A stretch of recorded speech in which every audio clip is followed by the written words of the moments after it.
If you're working on your dream, there will be times when you want to give up. There will come a time when people will not respond to your call, to your messages.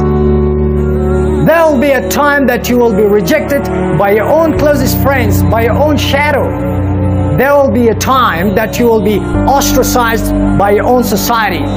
For sure, there will be times when life will knock you down and catch you on the blind side. And if you hold on, I say this to you, my friends, the universe will be on your side. No matter whatever happens in life, keep going. Quitting is not an option. Quitting is permanent. Setbacks and disappointments are not. They should serve to challenge and motivate you to strive even harder. You might think the battle is too big for you. You are overwhelmed by the stresses of life. But remember, it's nothing to the Lord of the universe. Nothing is impossible for Him. Hand it over to Him. See how things unfold. He will take care of all that we cannot. Have faith in Him. You have to struggle, because in your deepest struggle lies your greatest strength. So don't fear. Everything you have ever wanted is on the other side of the fear. When failure strikes you, my friends, make Allah your top priority.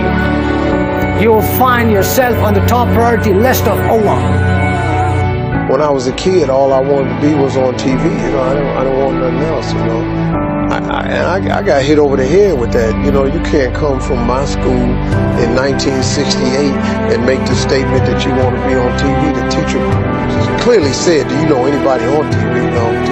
Have you ever been on TV? No. Anybody in the school? No. And she was destroying my dream. But my father told me to just keep the faith, keep believing in that. A lot of missteps, man.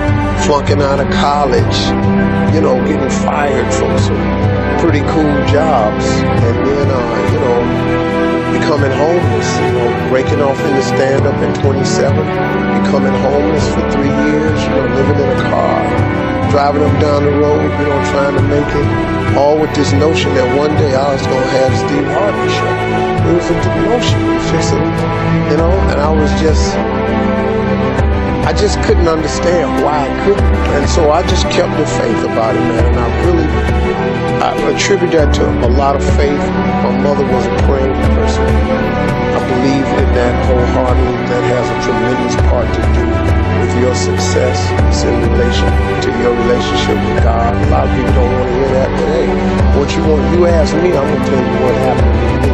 I can't be ashamed of that because you ain't really feeling it. Well, that's you. I happen to believe that. And so I think through all of those prayers and stuff, I got through the cracks and crevices, man. And then I looked up and I was 39 years old and I was on TV. But it took 39 years to get there. And it was a lot of years when it didn't look like it was going to happen, but it did. And I'm here now. And now this is a daytime show that bears that thing, the Steve Harvey Show. I mean, you can't tell me it doesn't work, because I'm going to be proof. Look at this stuff. This is for me. That's crazy.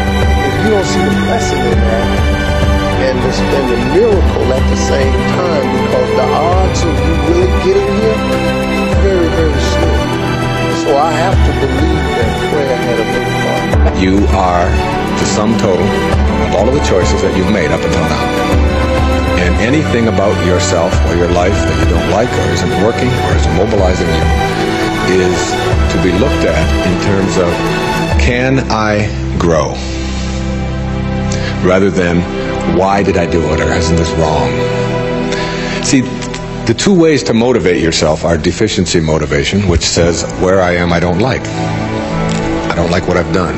I don't like the fact that I can't do this well or I can't do that well. So I will list these things in my own repertoire, and then I will be constantly trying to repair those deficiencies, always assuming that I'm deficient, that there's something wrong with me, and I'm trying to fix it.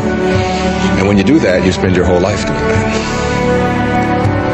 And you never arrive, because your life becomes a series of trying to get someplace else.